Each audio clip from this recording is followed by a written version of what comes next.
pinoprotektahan. Walang kasinungalingan, serbisyong totoo lang. Saksihan, final report sa Manila Bus Hostage Tragedy, tinatrabaho na ng Incident Investigation and Review Committee. Pero kabawang ulat, posibleng sa Biyernes pa maibigay sa Pangulo. Sa kanilang pagharap sa Senado, mga media executive, umaming may pagkukulang sa coverage ng August 23 hostage taking. Pero giit nila, hindi na kailangan ng dagdag na batas at paghihigpit sa malayang pagbabalita. Ilang rural bank nagagamit umano sa pagmumudmod ng weteng payola. Ayon kay Archbishop Emeritus Oscar Cruz, Rural Bankers Association of the Philippines umalma sa pahayag ng Arsobispo. Upang maging mas simple ang mga gagamiting termino sa paghahatid ng ulat panahon, Pag-asa hihingi ng tulong sa mga communication expert. DepEd Secretary Brother Armin Luistro nakisiksik sa mga pasahero ng MRT at LRT nung rush hour. Sa kaya ang punta.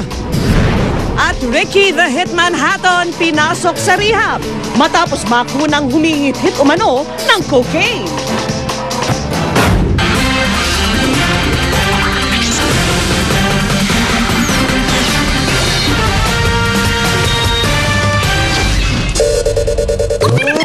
Doble kayod ng Incident Investigation and Review Committee sa paggawa ng final report ukol sa August 23 hostage taking. Pero ayon kay Justice Secretary Leila de Lima, hindi pa maibibigay ang report kay Pangulong Noynoy Aquino bukas. Kung bakit, alamin sa report ng saksing si Teresa Andrada. Sa Biyernes na may susumite ng Incident Investigation and Review Committee kay Pangulong Noynoy Aquino ang final report sa hostage crisis. Ayon kay IRRC Chairman Secretary Leila de Lima, hindi nila natapos ngayong gabi ang report dahil hindi pa tapos ang analysis sa ilang mahahalagang impormasyon. Gaya na lang daw ng pagsusuri ng forensic expert na si Dr. Raquel Fortun sa distansya sa mga hostage ng mga baril na pinanggalingan ng mga balang kumitil sa kanilang buhay. I advised the President already that there is no certainty sa being able to submit tomorrow. So ang ano namin is maximum of Friday. So okay naman kay Presidente, basta daw kumpleto talaga. She is completing those additional inputs, yung kanyang analysis na i-integrate din. Pasado alas 6 ng gabi nagsimula ang pulong ng review panel para sana tapusin ang report. Tumagal ng 3 oras ang kanilang meeting. Tanging ang Vice Chairman ng komite na si DILG Secretary Jessie Robredo lang ang wala kanina. Ayon kay De Lima, plansyado na raw ang facts ng hostage crisis at ang evaluation ng komite sa trahedya. Ngayong gabi ang aspeto ng accountability ang tinalakay ng panel, kabilang na ang issue ng command responsibility. At dahil aabutin pa ng 2 linggo bago matapos ang ballistics exam, isasama na lang daw sa pagbalangkas ng report ang mga ibang importanteng dokumentong naisumite sa kanila. Kasama na dito ang resulta ng ballistics test na ginawa ng mga otoridad ng Hong Kong. Tumanggi naman munang banggitin ni De Lima kung sino-sinong personalidad ang nakikita nilang dapat managot sa madugong pagwawakas ng hostage crisis. Teresa Andrada ang inyong saksi. Sa kanilang pagharap sa Senado, umamin ng mga media executive na may pagkukulang sa coverage sa August 23 hostage taking. Pero giit nila, hindi na kailangan ng dagdag na batas at paghihigpit sa malayang pagbabalita. Saksi si Ruth Cabal.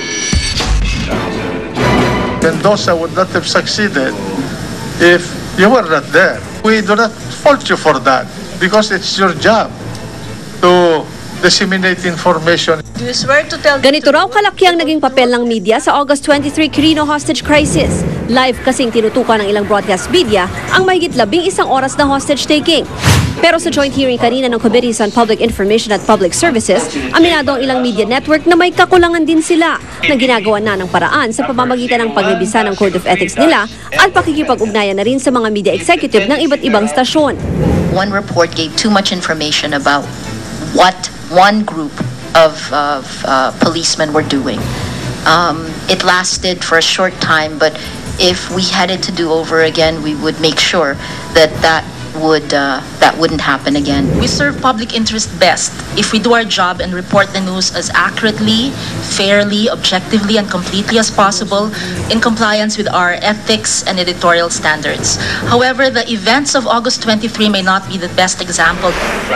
Pero si Senator Joker Arroyo may iba pang pinuntirya. Isa raw kasi sa lalong nagpasama sa imahe ng bansa ang live coverage ng mga international networks tulad ng CNN sa hostage crisis. Umamin ng ABS-CBN sa kanila ng hiram ng video ang CNN. Mismong si Ressa nag-phone patch report pa nga sa CNN. Tanong ng senador, hindi raw kaya paglabag sa prangkisa ng kumpanya ang anyay pamamangka ni Ressa sa dalawang stasyon? It was farthest from the mind of Congress that ABS-CBN would sublease their facilities and personnel to a foreign media because we cannot give foreign media the same or even superior rights that we don't grant to local media.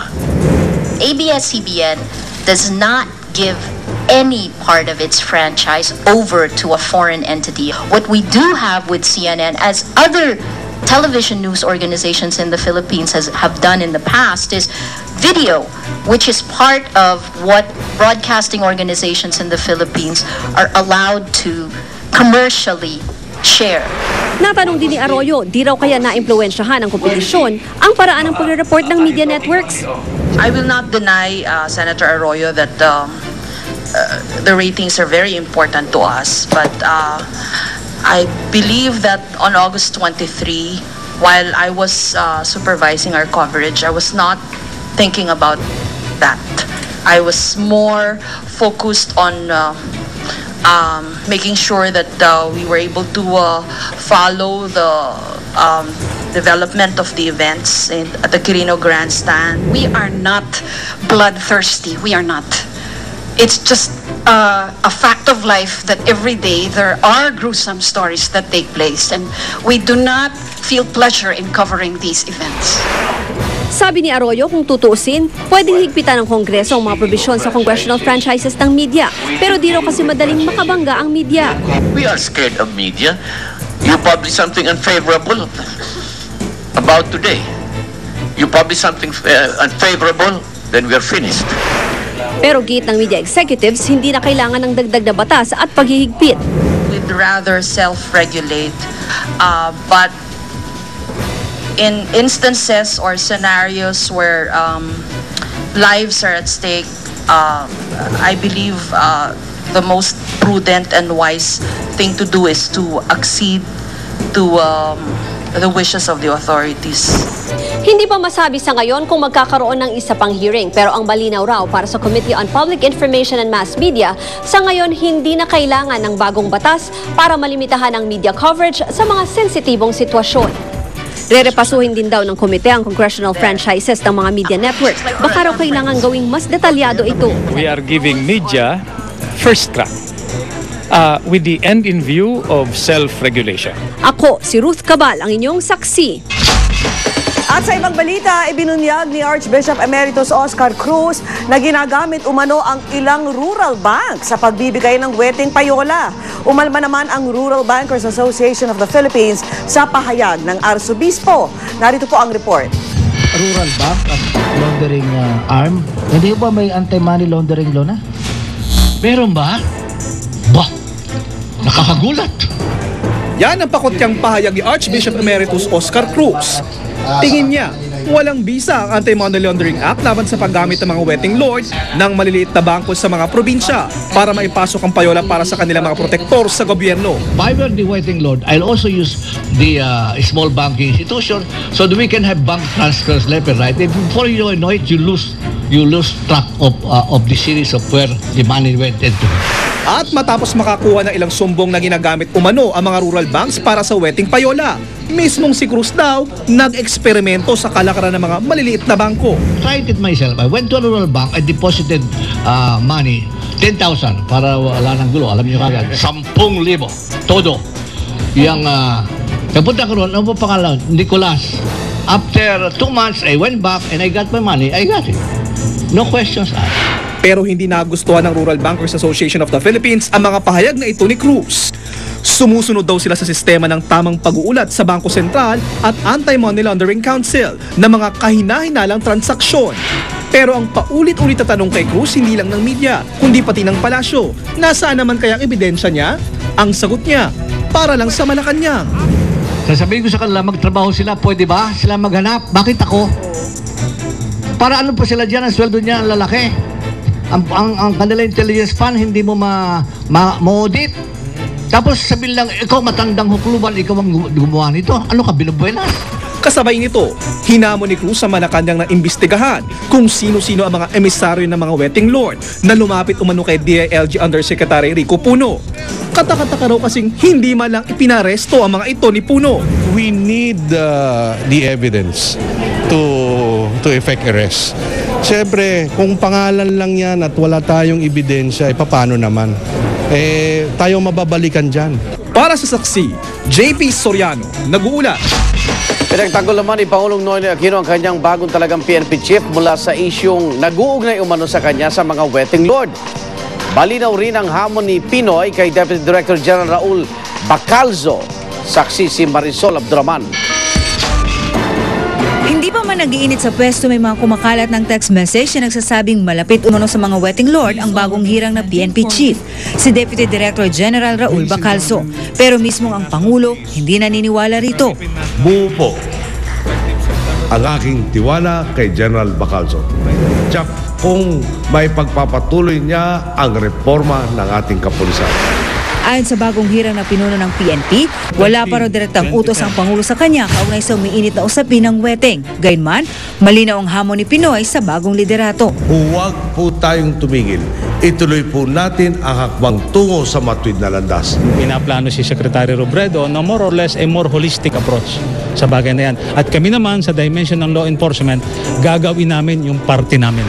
Umupong hepe ng kapulisan si Bacalzo, kasunod ng maagang pagre-retiro ni outgoing PNP Chief Jesus Versosa na sa Disyembre pa dapat lilisanin ang serbisyo.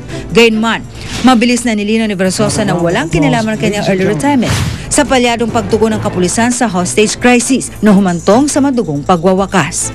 I live with a heavy heart because I live it at a time when it is in the midst of a controversy. I step down proud in the thought that I have done my share for the PNP the best way I can. Ako si Marisol Abduraman, ang inyong saksi.